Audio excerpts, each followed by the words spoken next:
What is up, bros? Be Josh here, and welcome to episode 10 of World of Warships for Beginners, my series where we're going over everything from setting up an account all the way to the advanced stuff at the end and everything in between to make you a better World of Warships player. Today's episode is going to be a quick one, but it's a good one to know as you're continuing up through the lines. If you guys haven't watched the episode so far, you can go back and start from the beginning, but for this series, we're sticking to the USN line and going down all the ships and kind of explaining the best way to just start your World of Warships and then everything you're going to want to know as you're gearing up throughout the entire line. So now we are got like the tier 5 Omaha, the tier 5 Nicholas, the Wyoming. So we're the tier 4s, tier 5s, and we're starting to feel a little bit of a crunch for credits, a little bit of a crunch for XP. Things are starting to get a little bit harder, and that grind in World of Warships is starting to set in. But as we're playing, we want to start doing some extra things to make the grind a little bit easier. And what do I mean by that is missions, campaigns, and everything like that, and things to do just passively while you're playing World of Warships. So first of all, as you're playing through and leveling up your account, you're going to unlock campaigns. And when campaigns are unlocked, you want to start doing those immediately and constantly do that. So there are going to be two types of campaigns. There's going to be permanent campaigns, and then there's going to be time lock campaigns. Right now, there are 4 permanent campaigns. This is Science of Victory, Honorable Service, Yamamoto, and Hit Hard, Hit Fast, Hit Often.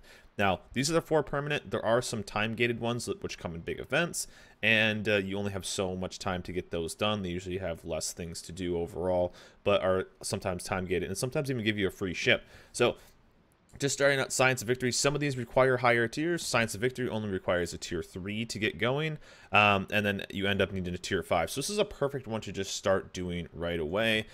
Stuff like Science or Honorable Service, this requires tier 8s to get going, and we're running another series on this, so we've been able to start this tier 8s, and then even some of these require tier 9s and tier 10s. This one is USN only, hit hard, hit fast, and some of these require tier 10 ships. So this is stuff that we'll also talk about later into the game. They can give you some really good rewards and some like super containers and free captains and all kinds of extra credits and stuff like that. But one thing you're gonna want to do right away is just start doing Science of Victory. This one opens up and you can start doing stuff right at tier 3. I mean, we're up in a tier 4, tier 5, so we can basically do all of this, but you want to start doing this immediately. So depending if you have a premium account or not premium account, non-premium accounts can do 2 tasks at one time, premium accounts can do 3 tasks at one time, and these things are very, very easy to do.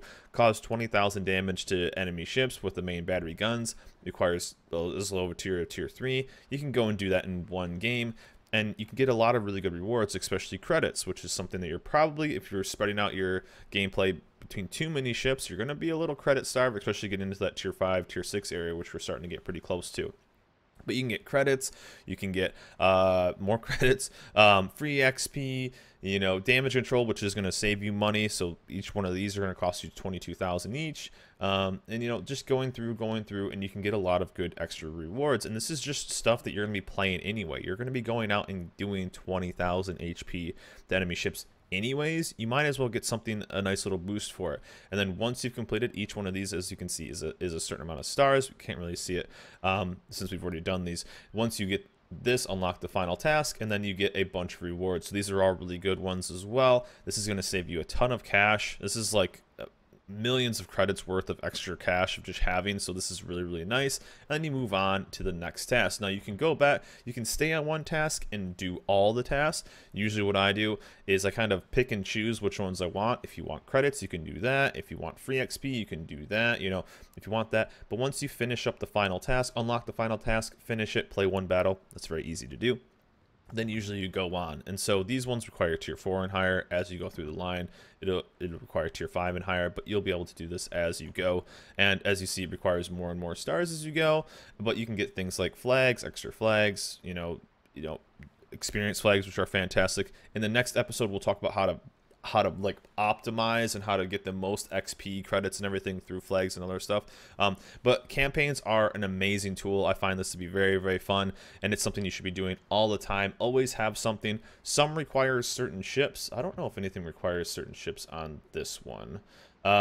Yeah, see, this one requires aircraft carrier only, as you can see by that symbol, and these have to be, most of these have to be done in random battles only. This one requires destroyers, and so it's a good thing, depending on what you're doing, to go in, grab it, keep going, and you can continue to get some really nice ones. You can get even some doubloons. I think some of these are really, really nice because they give a ton of extra credits. vacant slots, so that requires doubloons as well, and you can continue up. And then when you finish up the final task, you get 7 days of premium, which is amazing. This will really help you out. This is just something you should be doing all the time and just getting these rewards, because they can really, you know, it's not a lot, but they can really add up over time, just to have extra flags, have extra credits, have extra free XP, Captain XP, whatever. And you can even have stuff like the if we go back to honorable service or the Yamamoto, you can even go and you can get, you know, extra captain crates, super containers. Going through, you can get super containers, which is something we'll go over in the future as well. These have the potential of giving free premium ships, which if you can see down here, we actually got the Mutsu, which is a tier 6 premium ship, got that free through that. But just continuing on through all this, you can actually unlock, you know, you can get another tier 6 premium ship for just unlocking this. So campaigns are amazing. If you aren't doing this, you really should grab these as you're going through and just take advantage of these, and then get some free stuff as you're playing the game anyways. One thing Wargaming does every month too is does a complete loadout of all the combat missions, and so this is really good too. You can go check this out, worldofwarships.com. They do this every month and kind of does a complete layout of all the future missions coming, which you can see in your report. I'll put a link down below to this one. This is just the current one, but you're gonna want to keep updated yourself. Every month they go over all the missions that are going on, all the free stuff you can get for just playing the game. And we'll go back in the port in just a little bit and kind of go over the ones that are available for you.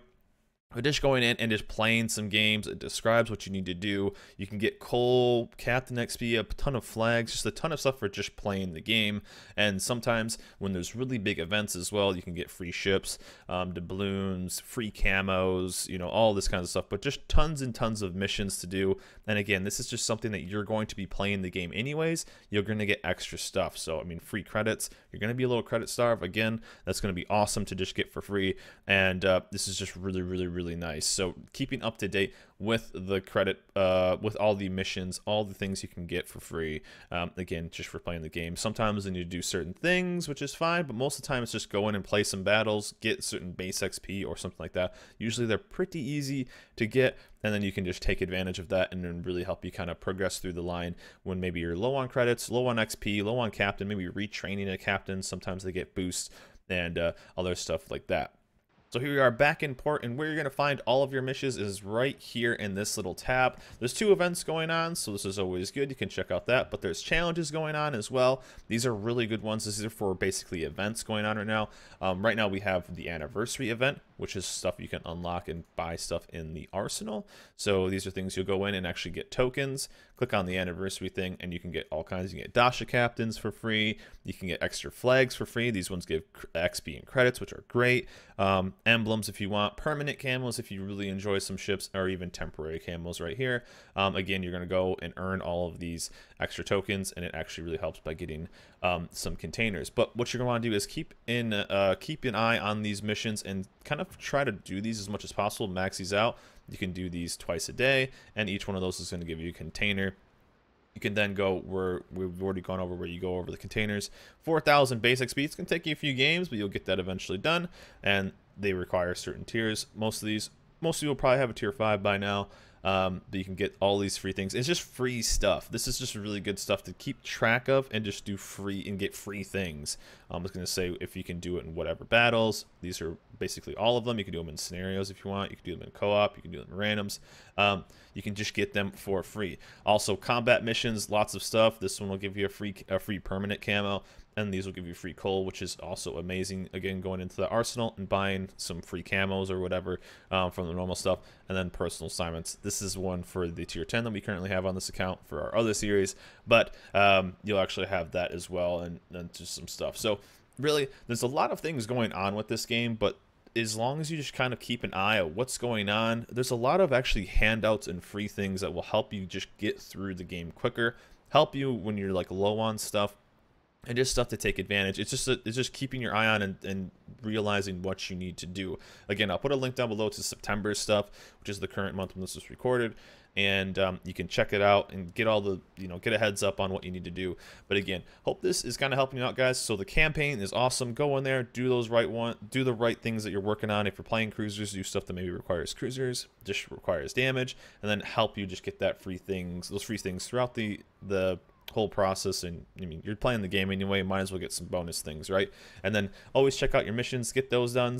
And again, also, like I said, the next episode we'll go over how to optimize your free XP, or optimize your XP per game. I'll show you what the bonuses and using flags and using your double win, but always go in and get your daily win on your ships. You got a little plus 50%. The first win, it's called the first win of the day, will give you a little bit of a bonus. So not only credits, but captain XP, free XP, and normal XP. This will always help you out. You get one per day, and sometimes when there's big events going on, you can even get like a 200% or 150 or whatever, and they can really add up, especially when you use other stuff. But anyways, guys, that's episode 10, going over some just bonus things that you can do while playing the game to kind of help you out throughout the process and really just give you a bit of a extra little boost to kind of just help you out, play the game, and get things done. But anyways, guys, that's it for episode 10 of World of Warships for beginners. I hope you guys are enjoying these series, and look forward to the next episode where we go over how to get the most XP you possibly can with using the benefits that the game gives you. But anyways, guys, that's it for me. Hope you guys enjoyed this video. Remember, like, subscribe, and I'll see you guys next time.